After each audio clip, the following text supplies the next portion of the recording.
Guys, welcome back to Quick Notes with Chris. Today we're going to be talking about the book Failing Forward by John C. Maxwell. Personally, it's one of my favorite books in terms of the concepts that it talks about. It's something that I really try to apply in my day-to-day life long before I actually read it, and it's probably one of the simplistic, most important rules of success. It really talks about how failure in itself is a part of success, and it isn't something that you should steer away from. In fact, failure isn't the opposite to success, it's the journey and road to it. So basically it really talks about understanding that the person who's going to succeed, or the person who has the most chances at success, is the person who failed the most. So basically what that means is that you have to actively search throughout it. Don't be scared of it. If anything, you want to look towards embracing it, making it a part of your day-to-day life, making it a part of your journey. It's not something that you want to be scared of. You want it to be something that you're actively searching towards. Genuinely like looking toward failing, like literally not planning to fail, but understanding that it is a part of the process, and just understanding that the best way to look at it is that there is no such thing as actually failure, only early attempts at success, and never look at it as an actual loss, but an opportunity to learn from them. So, if you want to have change in your life, you have to learn to roll the dice. That's what the book talks about. The person you have to take a chance. That's the first step. You have to make sure that you're in a position where you are taking a chance, because the greatest risk in life is not being willing to take a risk. The greatest risk in life is not willing to take a risk. It basically means that the person, luck favors the bold. You have to be able to willing to throw the dice. The person who takes no risk will end up living a life below mediocrity, right? If you only live within your comfort zone, you will never achieve more than what's in your comfort. And the chances are people who are in the comfort zone, who only stick to that, right, don't end up achieving much. Whether it's in your job, whether it's in your relationship, whether it's in general making money,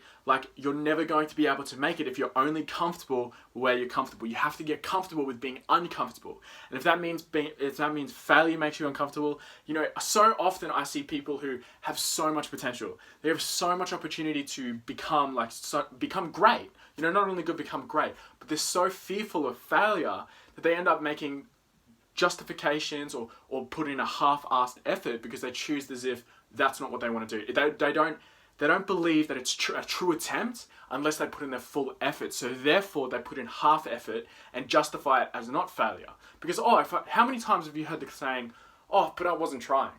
Oh, but I wasn't trying."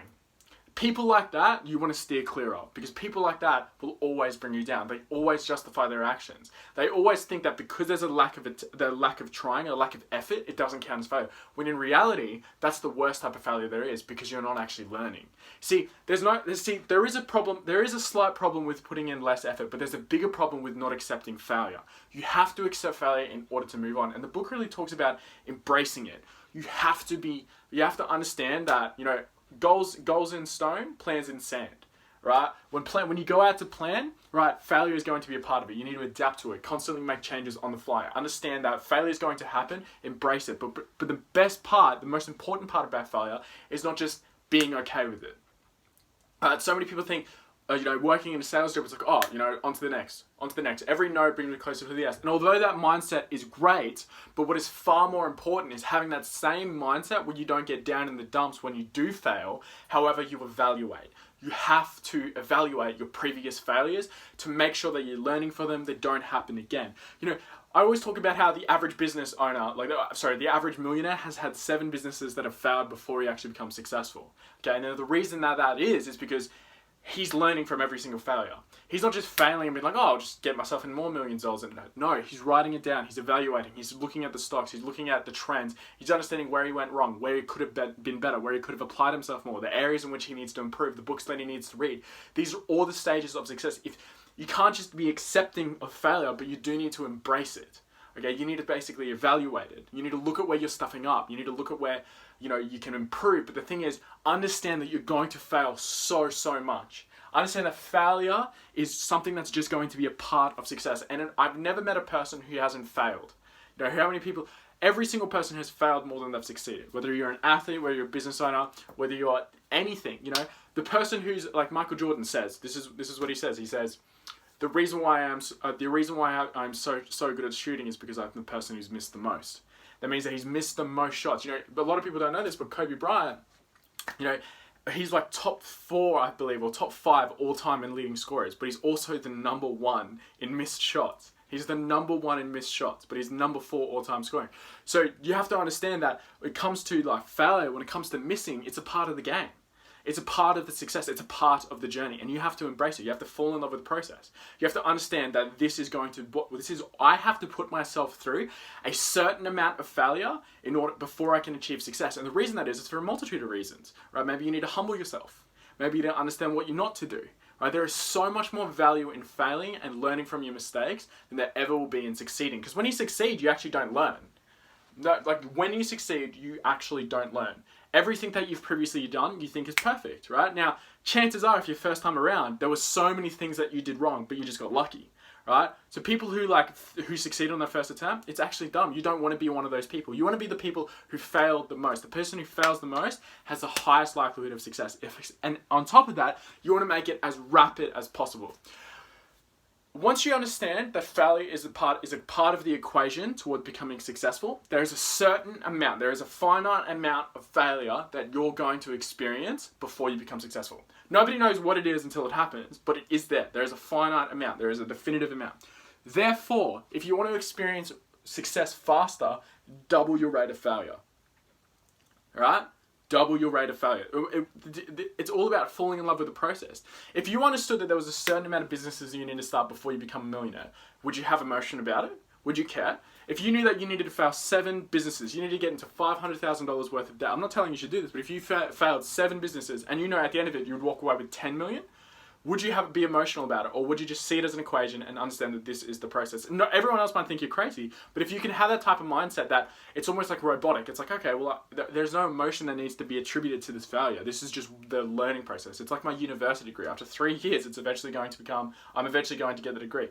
It's just the process. Fall in love with it, understand it. Now, the next part is that you need to have set goals.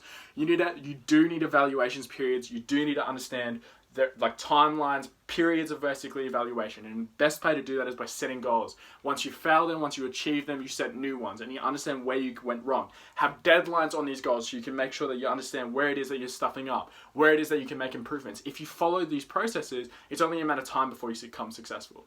It's not a question of if, it's a question of time. Okay, so you just have to stay onto it. And the best part about it is learning from your failing forward in itself. Couple it with understanding other people's failures as well. Like the best way to learn a mistake is by learning it through someone else, right? So if you can mitigate failure where you can, you should, 100%, but don't shy away from it, right? There's so much learning in the doing. There's only so much prior preparation that you can do before you have to attempt the thing in order to learn. For example, you can read a book on how to give a speech. You can read 100 books on how to read a speech, but it's all theory. It's all theory. I would rather learn from a 17-year-old who's given 10 speeches than a person who's read 100 books on it. Because there is so much learning in the doing, and you have to understand that if something happens in the brain, when failure occurs, especially if you have the correct mindset behind you, right, and you keep moving forward, you keep failing forward, that's the key to learning. Right, double your rate of failure. Increase the amount of failure that you can experience, but don't lower your effort. That's the key. Don't lower your effort. Put in 110% towards everything, but understand that failure is a part of the journey, and just keep duplicating that. If you keep doing that enough times in anything, whether it's you name the industry, no matter what, I guarantee that the top earner, the person who's making the most money in that industry, is the person who's failed the most. He's had the most attempts. Okay, I think that if you want to start a business in shirts, you have to look towards failing the most, and to that degree, learn from your failures. Learn from them. Don't just accept them and move on. Accept them, embrace them, evaluate. Right? So to summarize, failure isn't the opposite of success. In fact, it's the journey to it. Right? The person who's going to become successful is the person who's probably failed the most. If you want to have change in life, you have to be willing to roll the dice. The greatest risk is not taking a risk at all. Embrace failure. Don't shy away from it. Understand it's a part of the process, and it's something that you need to basically overcome in order to become successful. And learn from your failures. Don't just fail and move on. Fail, evaluate, and then apply and become successful. Set goals, set standards, set timelines, and it's only a matter of time before you become successful. Not if, but when. Anyways, guys, that's it for Quick Notes with Chris. But there's still other videos on the channel that you can definitely take a look at. Don't let your improvement stop there, and basically keep putting yourself in a better position to become successful. All right, I'll see you guys in the next video ones. I should be uploading a few more videos throughout the day. So like, comment, subscribe if you like the new format, like what we're talking about. And other than that, guys, I'll see you in the next one.